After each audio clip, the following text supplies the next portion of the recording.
네, 오늘 설교 말씀 시작하기 전에 여러분에게 읽어드릴 두 개의 성경 말씀이 있는데요. 하나는 로마서 13장 11절에 있는 말씀이에요. 또한 너희가 이 시기를 알거니와 자다가 깰 때가 벌써 되었습니다. 또 하나 말씀은 에베소서 4장 22절에서 24절 말씀인데요. 너희는 유혹의 욕심을 따라 썩어져가는 구습을 따르는 옛사람을 벗어버리고 오직 너희의 심령이 새롭게 되어 하나님을 따라 의와 진리의 거룩함으로 지으심을 받은 새 사람을 입으라. 네, 설교 시작하기 전에 이 말씀을 여러분과 함께 나눴습니다. 제가 In Times of Trouble 이런 주제를 가지고 설교를 처음 시작한 것이 지난해 3월 29일 주일이었어요. 그 이후에 매 주일마다 이 코로나 바이러스로 힘들어하는 교우들에게 힘이 되고 위로가 되는 말씀을 가지고 설교 말씀을 나눴습니다. 지난 주일까지 한 40번 설교를 했어요. 저는 하나님의 말씀을 설교하는 중에 코로나 바이러스를 통해서 이 세상을 바꾸어 나가시는 하나님의 손길을 발견하게 되었습니다. 그리고 한 해 마지막 주일 송년 예배와 송구 영신 예배 그리고 새해 첫 주 예배를 통해서 이 코로나 바이러스를 통해서 일하시는 하나님에 대해서 다시 한번 말씀을 드렸습니다. 이렇게 설교하는 동안에 연일 쏟아지는 코로나 바이러스에 대한 뉴스와 그리고 말씀 묵상, 그리고 이스라엘의 역사학자인 유발 하라리 같은 사람의 책과 강연을 통해서 제 생각을 정리할 수가 있었습니다. 그 유발 하라리는 예루살렘 히브리 대학교에서 역사학과 교수로 있는데요. 지금 화면에 유발 하라리 교수가 나가고 있습니다. 1978년생입니다. 불과 43살이에요. 그런데도 지금 세계적인 석학으로 그렇게 불리고 있습니다. 한국에서도 그가 쓴 책들이 베스트셀러가 되고 있고요. 뉴욕타임즈에서 선정한 베스트셀러 1위를 차지했습니다.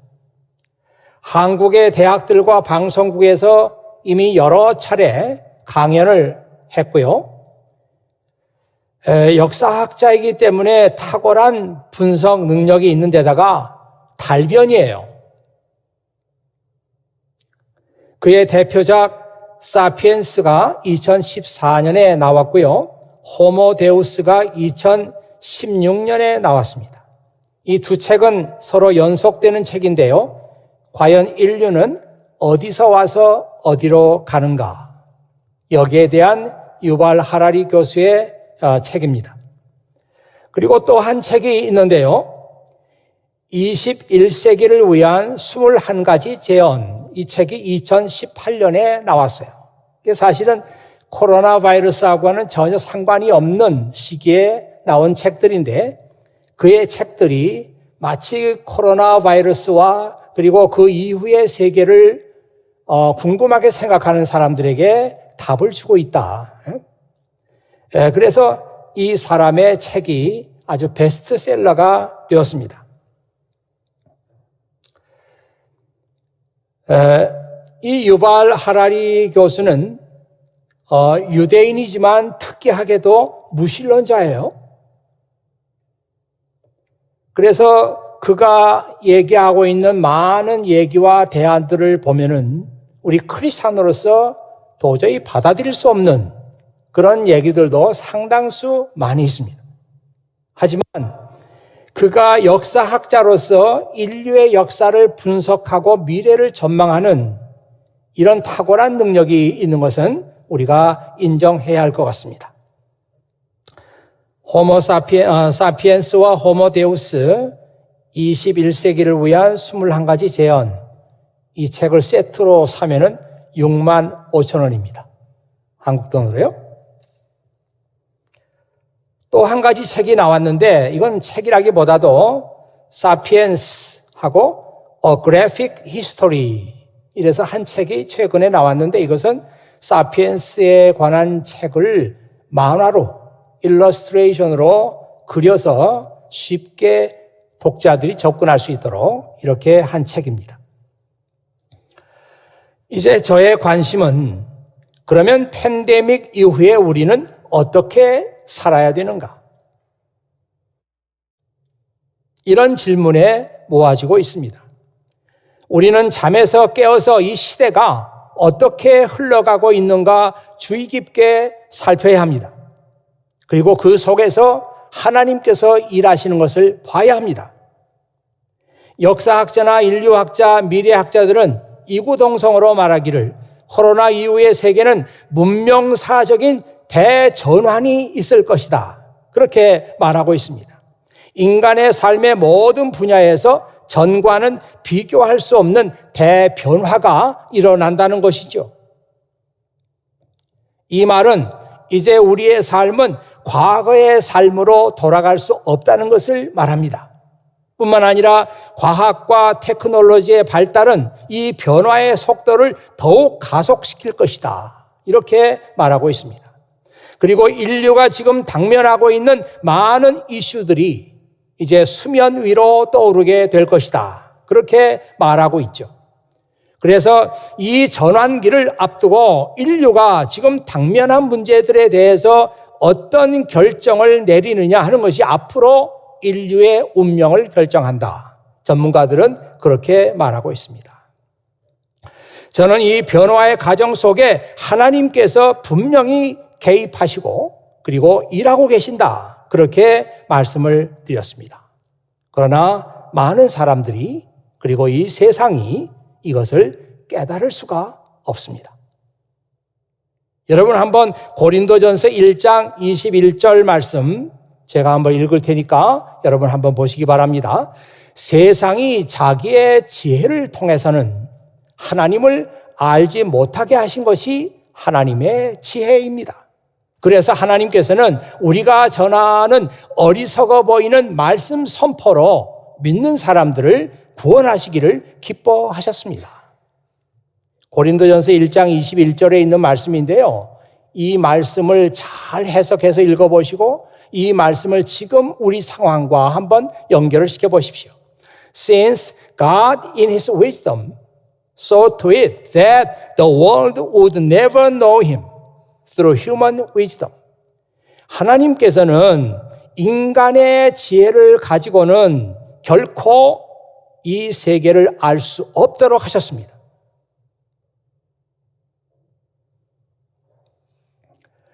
He has used our foolish preaching to save those who believe. 하나님께서는 어리석은 설교를 이용하셨습니다. To save those who believe. 믿는 사람들을 구원하시기 위해서. 이 말씀을 잘 이렇게 묵상해 보면요. 이 세계는 지금 하나님께서 이 세계를 어떻게 인도하시고 계시고 이 세계 안에서 하나님께서 어떻게 일하시는가 하는 것을 세상은 모르게 돼 있어요. 깨닫지 못하게 돼 있단 말이에요. 그래서 우리 믿는 사람들이 설교를 통해서 이 세상에 하나님께서 하시는 일들을 나타내 보일 책임이 있다는 것입니다. 이 foolish preaching이라고 하는 것은 하나님의 말씀을 전파하는 것인데 세상 사람들은 그 얘기를 듣고 야, 그 말도 안 돼. 어리석은 얘기야. 그래서 foolish preaching이에요. 근데 하나님께서는 이 foolish preaching을 통해 가지고 이 세상 사람들에게 하나님께서 지금 살아계시고 하나님께서 역사를 인도하고 계십니다. 이것을 깨닫도록 하신단 말이에요. 이것이 하나님의 지혜다. 그렇게 나와 있는 것이죠. 그렇다면 지금 우리 시대에도 세상으로 하여금 하나님을 깨닫도록 해야 할 책임이 우리 크리스찬들에게 있다. 저와 여러분에게 있고 이 교회에게 있다. 과학과 테크놀로지를 통해서 눈부시게 이 세상이 발전해 나가는데 그 속에 사는 사람들이 하나님을 발견하지 못해요. 그러면 그 발달한 과학의 힘과 테크놀로지, 이것을 얼마든지 나쁜 방향으로 사용할 수 있습니다. 디마닉 파워라고 하죠. 좋은 쪽으로도 사용할 수 있지만 나쁜 쪽으로도 얼마든지 사용할 수 있는 거예요. 인류가 악마적인 힘을 갖게 되는 것입니다. 이것이 바로 유발 하라리 교수가 제2편 호모 데우스에서 얘기하고 있는 것입니다. 이 호모 데우스라고 하는 말이, 호모라고 하는 말은 인간이란 뜻이고요, 데우스라고 하는 말은 신이란 뜻이에요. 그러니까 눈부신 과학과 테크놀로지의 발달, 많은 지식을 소유한 인간이 신이 되는 것이죠. 그런 시대에 잘못하면은 인류가 디마닉 파워, 악마적인 힘을 소유하게 됩니다. 이런 때 우리 크리스찬들의 막중한 책임이 있다. 하나님을 알지 못하는 이 세상으로 하여금 어리석어 보이는 프리칭을 통해서 이 세상에 하나님께서 일하신다고 하는 것을 분명히 보여줄 필요가 있다. 이런 얘기 아니겠습니까? 하지만 사람들은 이런 문제에 대해서 크게 관심이 없는 것 같습니다. 이런 전문가들의 애언과 전문가들의 말을 귀담아 듣지 않습니다. 나라의 정책을 결정하는 사람들도 5년 후에, 아니 10년 후에 인류가 멸망할 수 있다 이렇게 말해도 관심이 없습니다. 지금 당장 기후의 변화에 대처하지 않으면 10년 후에, 20년 후에 인류에게 큰 재앙이 올 수 있다 이렇게 전문가들이 말해도 트럼프 같은 사람들은 듣지 않습니다. 2015년에 각국 정상들이 합의했던 파리 기후협정, 파리 기후변화협정에서 우리 미국은 탈퇴한다. 지금까지 우리 미국은 쓸데없는 일에 막대한 돈을 주고 있었다. 이제는 우리 미국이 우선이다. 이러면서 거기서부터 탈퇴하고 말았습니다. 트럼프의 지지자들은 이런 트럼프의 말에 열광하고 있죠. 전문가들은 오래전부터 인공지능의 발달은 수많은 사람들의 일자리를 빼앗을 것이다 이렇게 경고하지만 국가의 정책을 결정하는 사람들은 이 문제에 대해서 관심이 없습니다. 아무도 입을 열지 않습니다. 왜냐하면 그들은 당장 눈앞에 있는 일만 보기 때문이죠. 팬데믹 이후의 세계에서 인간의 힘은 더욱 강하게 될 것입니다. 인공지능의 발달과 빅데이터 그리고 알고리즘은 인류를 호모 데우스의 위치에 올려놓는단 말이에요. 만일 인류가 이 힘을 디마닉 파워, 악마의 힘으로 사용한다면 인류에게는 돌이킬 수 없는 재앙이 되고 말 것입니다. 역사는 인간 중심의 역사로 재편되고 하나님을 완전히 떠난 역사가 될 것입니다. 그렇게 본다면 우리 크리스찬의 시대적인 책임이 얼마나 큰 것인가? 역사를 움직이는 주체, 사람이 아니다. 여전히 이런 발달한 시대에도 문명사적인 그런 전환이 일어나고 있는 이 시대에도 역사의 주체는 하나님이시고 하나님께서 이끌어가는 것이다. 이것을 깨닫게 해야 될 책임이 누구에게 있습니까? 우리 크리스찬들에게 있어요. 교회들에게 있어요. 자, 이런 생각을 하면서 오늘 로마서 본문 말씀을 한번 보십시오. 여러분이 만일 여러분의 입으로 예수님은 주님이시다라고 고백하고 또 마음으로 하나님께서 그리스도를 죽은 자들 가운데서 다시 살리신 것을 믿으면 여러분은 구원을 얻을 것입니다. 여러분은 마음으로 믿어 의롭다함을 얻으며 입으로 고백하여 구원을 얻습니다. 바울이 이 말씀을 쓴 것은 1세기 중간쯤 돼요. 1세기 중간. 이 3차 전도 여행을 하면서 고린도에서 이 로마서 말씀을 쓴 것으로 학자들은 보고 있으니까 그때가 서기 55년에서 56년 정도 됩니다. 예수님께서 돌아가신 지 불과 한 20년 흐른 그때예요. 제가 이 말씀을 묵상하고 이 말씀을 읽으면서 충격을 받은 것은 우리가 구원을 받으려면 예수님을 믿어야 하는데 마음으로만 믿으면 안 되고 사람들 앞에서 예수님은 나의 주님이시다 이렇게 선언해야 된다는 것입니다. 이 말씀이 충격적으로 다가오는 이유는 이 말씀이 단순히 바울의 개인적인 생각을 지금 쓴 게 아니에요. 이건 하나님의 말씀이잖아요. 바울의 개인적인 의견이 아니란 말이에요. 그렇지 않을 수도 있지 뭐. 그게 아니란 말이에요. 이건 하나님의 말씀이에요. 우리가 구원받는 데 있어서 두 가지가 필요하다는 거죠. 하나는 마음으로 믿어야 돼요. 예수님께서 나의 주님이시라는 거. 이게 무슨 뜻입니까? 예수님께서 이 세상의 주인이시라는 것. 하나님께서 이 세상을 인도하신다는 것. 그의 뜻대로. 이걸 마음으로 믿어야 되고 사람들 앞에서 confess. 어떤 영어 성경에는 confess라고 하는 단어 대신에 declare, 선언해야 된단 말이에요.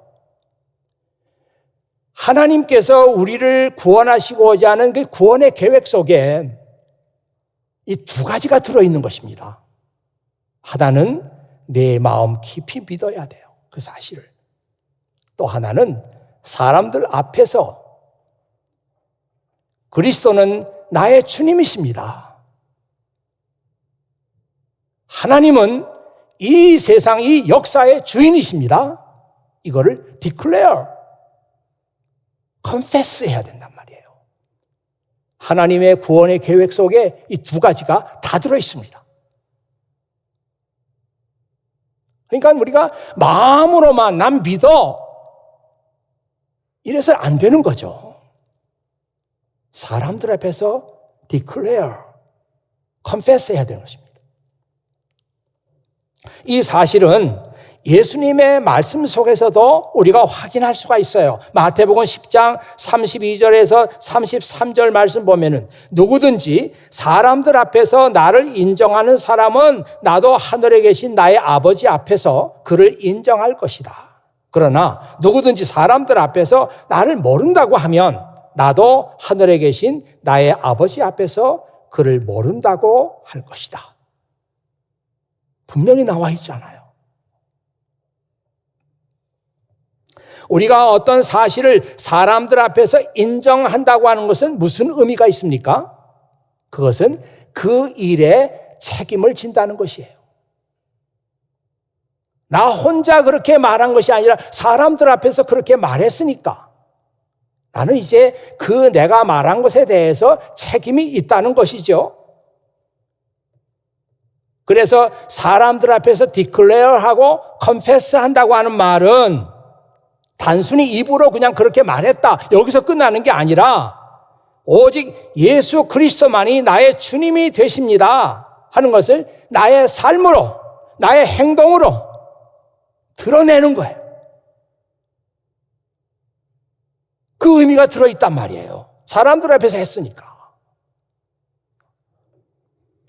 하나님은 지금 이 세상을 바꾸고 교회를 바꾸고 계십니다. 팬데믹을 통해서요. 그렇다면 이 하나님의 일에 참여하는 우리 크리스찬들은 어떤 사람들이 되어야 할까? 이것이 오늘 제가 여러분에게 이 설교를 통해서 하고자 하는 얘기예요. 하나님은 이렇게 일하고 계시는데 그렇다면 그 사실을 깨달은 우리 크리스찬들은 어떻게 살아야 할까 하면서 제가 묵상하면서 찾은 말씀이 로마서 10장 8절에서 10절 말씀이란 말이에요. Confessing Christian. Confessing Christian. 앞으로 하나님께서 인도하실 이 세계를 살아갈 사람들은 Confessing Christian이다. 마음으로만 믿어서는 안 되고 이 사실을 나의 행동으로, 나의 삶으로 드러내는 Confessing Christian들이다. 이런 사람들이 지금 세상을 바꿔 나가시는 하나님의 역사에 참여하는 사람들이에요.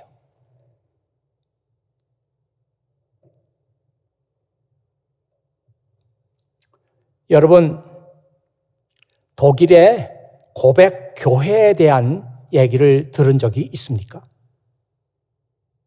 이 고백 교회를 영어로는 Confessing Church라고 합니다. 저는 Confessing Christian을 지금 얘기하고 있는데 독일의 고백 교회는 Confessing Church예요.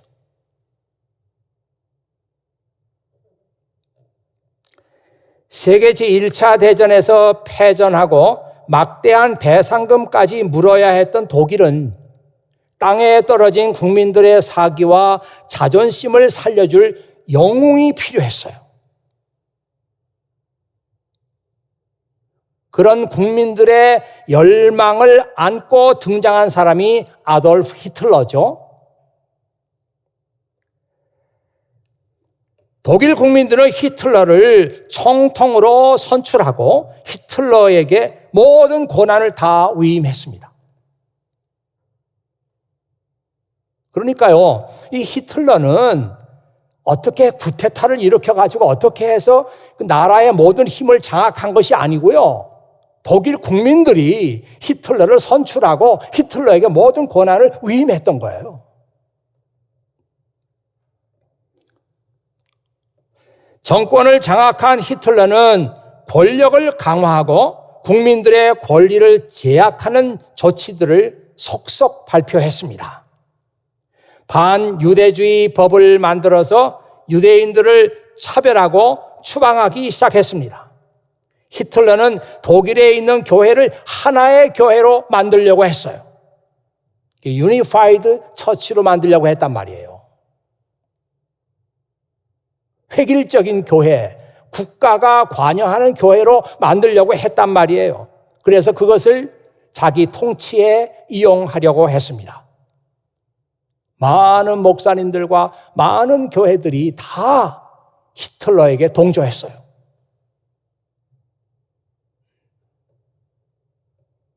그런데 그 많은 교회들 가운데서 히틀러의 정책을 지지하지 않고 찬성하지 않는 교회들이 있었습니다.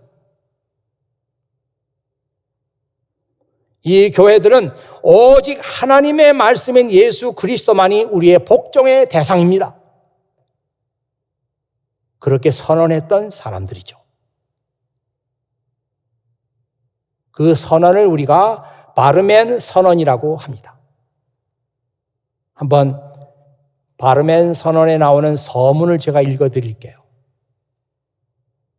지금 무드가 잘 이렇게 살질 않았는데 이건 아주 결연한 그런 무드가 살아가지고 이 말씀을 읽어야 됩니다. 그래야 이게 분위기가 살아나요. 좀 아주 뭔가 결연한 음악이 착 배경으로 나오면 더 좋아요. 읽어보겠습니다.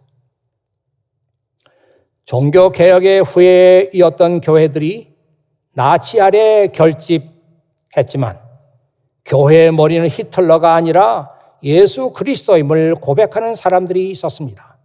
그들은 목숨을 걸고 1934년 5월 29일 독일의 부퍼탈시의 바르멘에 모였습니다. 이들이 바로 고백교회의 무리들이었습니다. 이들은 바르멘 선언문을 체결하고 이렇게 고백했습니다.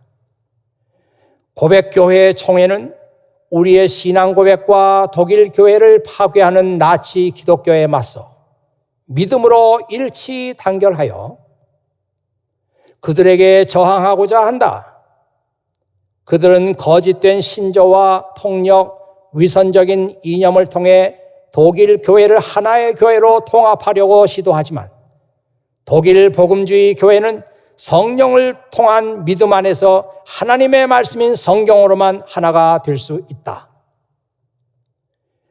바르멘 선언이 성경과 교부들의 신앙 고백과 일치하는지 일치하지 않는지 확인해 보라. 만일 우리의 선언이 성경에 위배된다면 듣지 않아도 된다. 그러나 만일 우리가 성경에 근거하고 있다면 나치에서 오는 모든 두려움과 유혹을 극복하고 하나님의 말씀에 순종함으로써 믿음의 길에 함께 참여하라 하면서 이제 바르멘 선언의 구체적인 내용들이 쭉 연결되는 거예요. 이 바르멘 선언을 만들게 된 그 배경 속에 세 사람의 주역이 있습니다. 여러분 볼 때 맨 왼쪽에 있는 사람이 칼 바르트, 그리고 마틴 리멜러, 그리고 디트리 본회퍼입니다. 칼 바르트는 여러분은 잘 모를 수 있지만 신학의 거장입니다. 어마어마한 영향력을 가지고 있던 신학자였어요. 조국은 스위스입니다. 이 바르멘 선언 이후에 이 칼 바르트는 독일에서 추방돼 가지고 스위스로 돌아가죠. 이 바르멘 선언은 칼 바르트가 거의 다 쓴 거예요.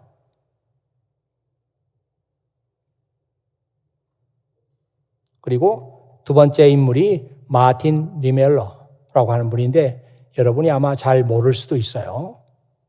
그런데 그가 엄청난 또 인물이지만 그가 쓴 시 중에 그들이 오고 있습니다.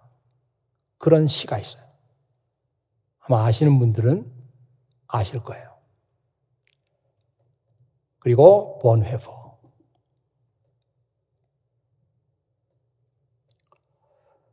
이 칼 바르트가 언제 기회가 되면 칼 바르트에 대해서도 또 제가 느끼고 경험한 것들을 얘기 드리겠습니다마는 칼 바르트가 마지막 임종을 하면서 이런 그 유언을 남겼어요. 그 유언이 아주 그 예언자적인 그런 내용을 담고 있습니다. 한번 볼까요? 여러분, 아무리 세상이 혼탁해도 의기소침해하지 마십시오. 세상은 워싱턴이나 모스크바나 베이징에 의해서 통치되는 것이 아니라 오직 하나님에 의해서만 통치되기 때문입니다. 저는 이 글을 읽으면서 얼마나 마음속에 큰 감동과 충격을 받았는지 몰라요. 엄청난 영향력을 가진 대신학자, 그가 마지막 유언을 이렇게 남겼어요. 아무리 세상이 혼탁해도 의기소침하지 마십시오. 세상은 워싱턴이나 모스크바나 베이징에 의해서 통치되는 것이 아니라 오직 하나님에 의해서만 통치되기 때문입니다. 우리 2021년 새해가 이제 밝아왔지만 우리 칼 바르트의 이 말씀이 여러분들에게 주시는 하나의 새해 선물이 되기를 바랍니다.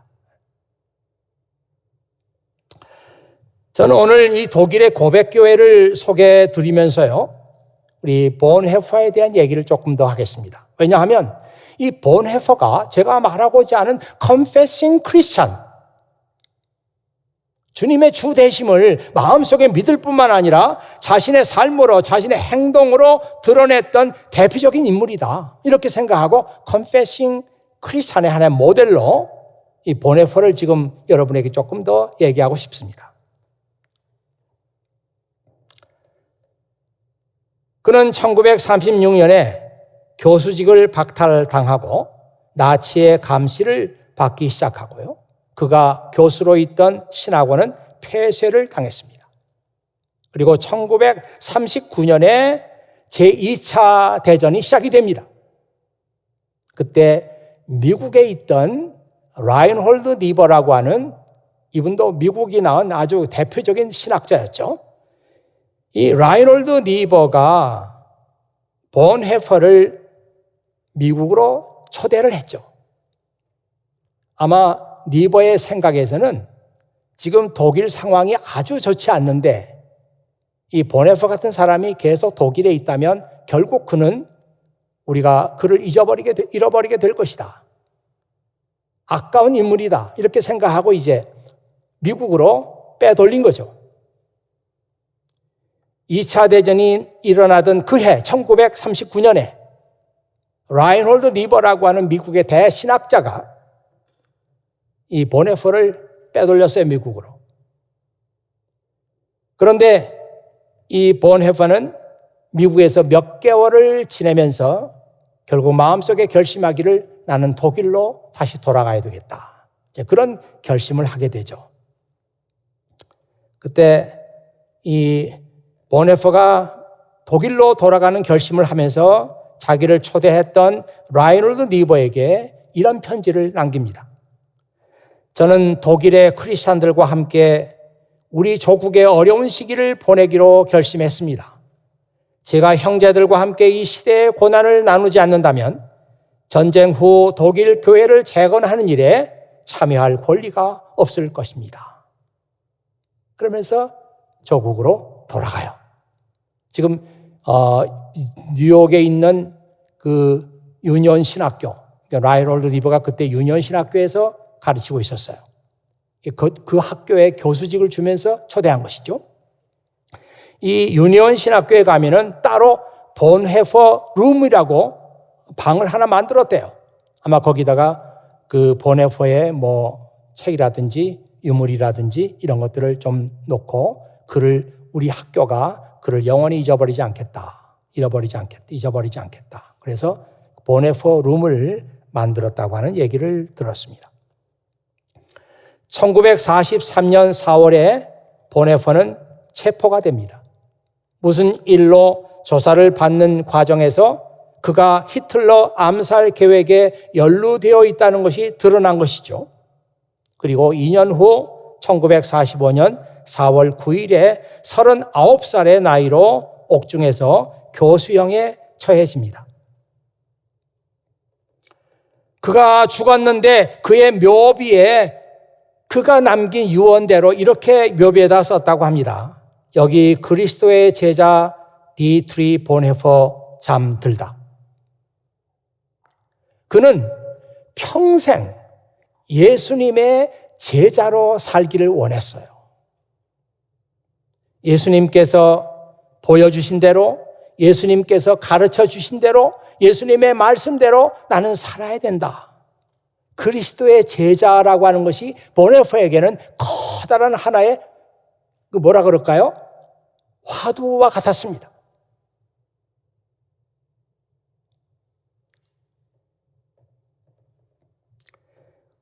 그가 히틀러 암살 계획에 가담하면서 이런 결심을 했다고 합니다. 많은 사람을 살리기 위해서 한 사람이 죽어야 한다면 내가 그 일을 하겠다. 그리고 내가 선택한 일에 대해서 그 판단은 하나님께 맡기겠다. 이런 말을 했다고 합니다. 지난 주일에 선한 능력으로 이 찬양을 불렀는데요. 이 찬양 가사를 쓴 사람이 바로 본헤퍼죠. 이 노래의 가사는 1944년 12월 19일 크리스마스를 앞두고 자기의 약혼자였던 마리아라고 하는 약혼자에게 크리스마스 시를 써가지고 그 약혼자에게 보낸 것입니다. 그 약혼자에게 보냈던 시 구절 하나하나에 엄청난 그 무게가 실려 있어요. 그리고 긴장감이 감도는 그런 가사죠. 그런데 우리 한국말로 번역한 분이 그나마 그 가사가 제일 나은 건데 한국말로 번역한 그 가사를 보면은 그 시 구절 속에 들어있는 긴장감과 무게감이 다 사라졌어요.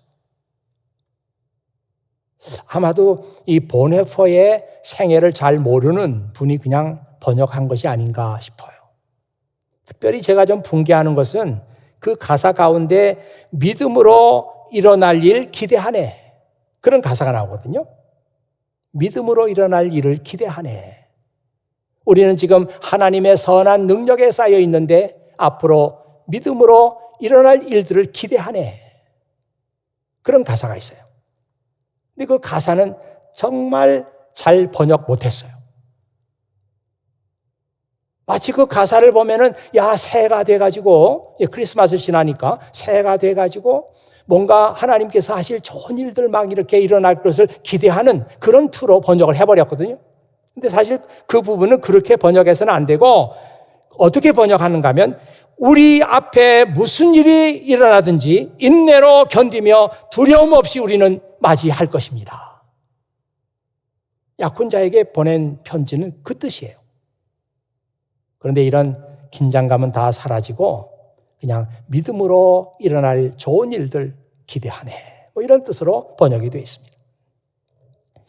히틀러의 광기를 사로잡기 위해서 독일의 고백교회가 등장했던 것처럼 이 시대가 요구하는 크리스찬은 자신이 믿는 것을 확실하게 고백하는 크리스찬, confessing 크리스찬들입니다.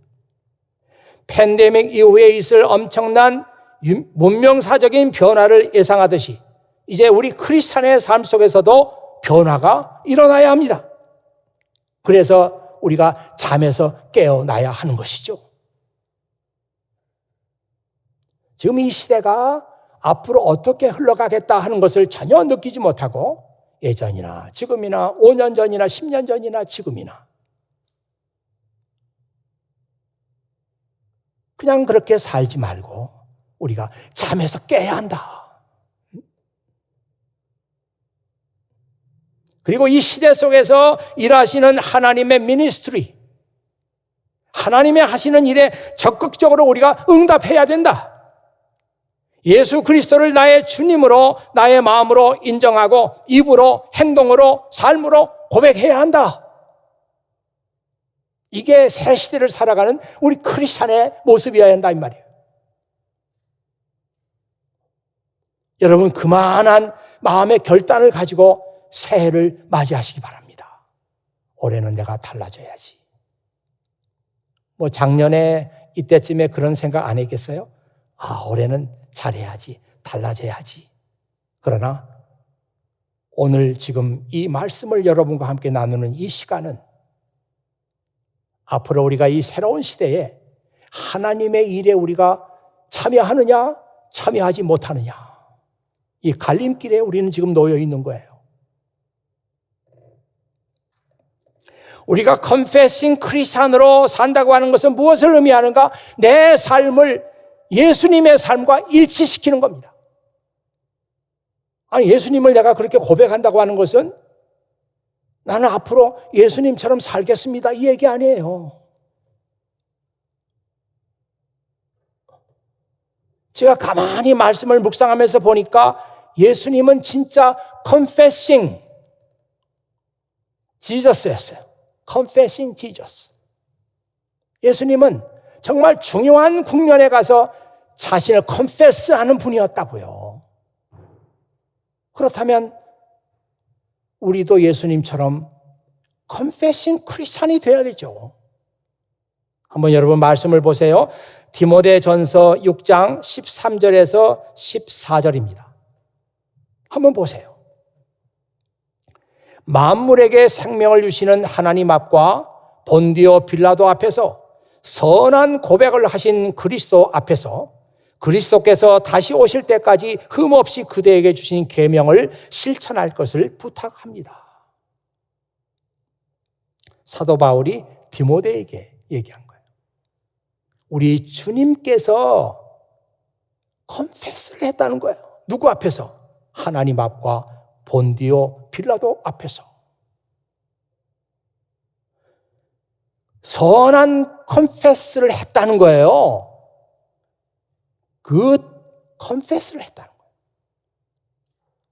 아니 여러분, 예수님의 생애를 우리가 잘 알고 복음서 내용 중에 우리가 모르는 게 뭐가 있습니까? 다 아는데 정말 예수님께서 본디오 빌라도 앞에서 good confession, 무슨 선한 고백을 한 것이 있습니까? 있어요. 빌라도가 예수님을 앞에 놓고 그렇게 말하죠. 나에게는 너의 생명을 살릴 고난도 있고 너의 생명을 죽일 고난도 있다. 그렇게 자기가 엄청난 파워를 가지고 있다고 하는 것을 예수님께 얘기합니다. 그때 예수님께서 이렇게 말씀하시죠. 지금 내가 가지고 있는 그 고난, 그 파워, 하나님께서 주신 파워가 아니라면 너는 나의 생명을 뺏을 고난도 없다. 그거가 주님께서 하신 말씀이에요. 아마 사도 바울이 제자 디모데에게 그 장면을 기억하면서 우리 주님께서 그 컨페션을 하지 않았느냐? 너도 예수님 다시 오실 때까지 주님께서 말씀하신 것을 잘 실천하는 사람이 되라. 그렇게 얘기한 것이죠.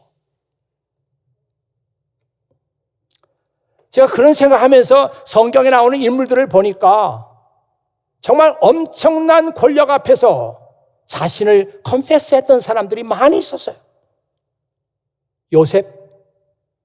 요셉은 이집트의 파라오 앞에서, 이집트의 바로, 우리말은 바로, 영어 성경에는 파라오라고 나와 있어요. 파라오는 그냥 왕이 아니에요. 이건 태양신입니다. 이건 이 신 자체예요. 모든 고난을 그 한 사람이 쥐고 있는 겁니다. 그 엄청난 인물 앞에서 요셉이 컨페스를 하죠. 한번 화면을 보시면서 뭐라고 컨페스하는가? It is beyond my power to do this. 이 일을 하는 것은 저의 능력 밖의 일입니다. But God can tell you what it means. 하지만 하나님께서는 이것이 무슨 의미가 있는가 하는 것을 왕에게, 파라오 당신에게 말씀해 주십니다. 이게 뭐예요? 지금 파라오가 꿈을 꿨잖아요. 꿈이 해몽이 안 되는 거예요. 좀 뒤숭숭한 것 같기도 하고. 이 파라오가 이 꿈 때문에 두려움에 떨어요. 그때 요셉이 불려가잖아요. 내가 꿈 해몽을 잘한다지 그 말 들었다. 내 꿈 얘기를 해줄 테니 이게 무슨 뜻인지 알아맞혀라. 그래서 요셉이 하나님이 주신 지혜를 가지고 맞췄어요. 그때 파라오가 얘기하는 거예요. 야, 너 참 용한 재주가 있구나. 그때 요셉이 아닙니다. 이 꿈을 해석하는 것은 저의 능력 밖의 일입니다. 이 꿈을 해석하실 분은 하나님이십니다. 이게 무슨 얘기입니까? 바로 파라오 앞에서 파라오, 당신이 이 세계를 움직이는 게 아닙니다. 당신은 꿈 하나 꾸고도 그것을 해석하지 못해가지고 불안해하시죠? 이 세상은 하나님께서 주관하시는 것입니다. 이걸 파라오 앞에서 컨페스 했던 사람이 요셉이에요.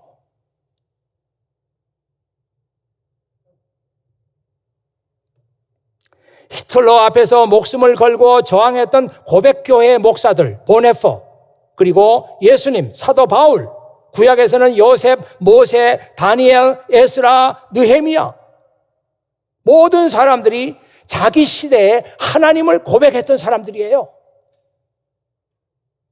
그리고 그리스도를 고백했던 사람들입니다.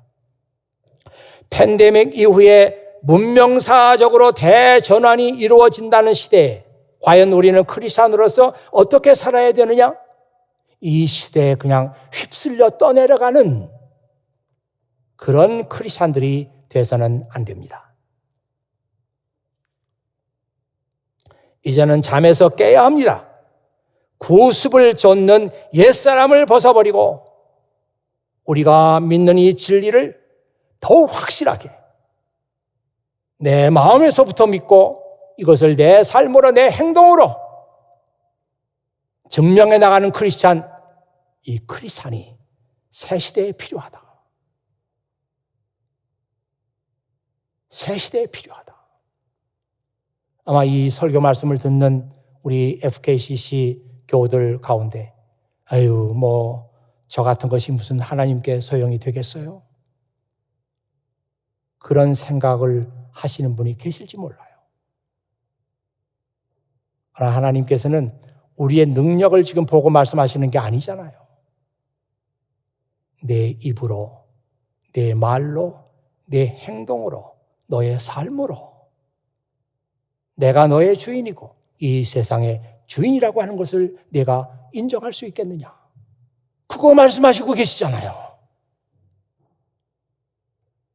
우리는 새 시대에 이런 주의 말씀을 들으면서 하나님의 일에 파티시페이트 해 나갈 수 있는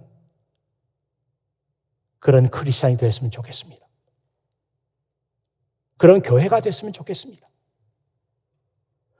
자꾸 별것 아닌 문제 가지고 속 끓이고 그거 가지고 붙들고 늘어지고 이게 뭐예요? 썩어져가는 구습이잖아요. 썩어져가는 구습이라는 게 그런 겁니다. 우리는 지금 그런 것에 매달려 가지고 우리의 시간을 낭비할 시간이 없어요. 내가 어떻고 그런 얘기할 시간이 없어요.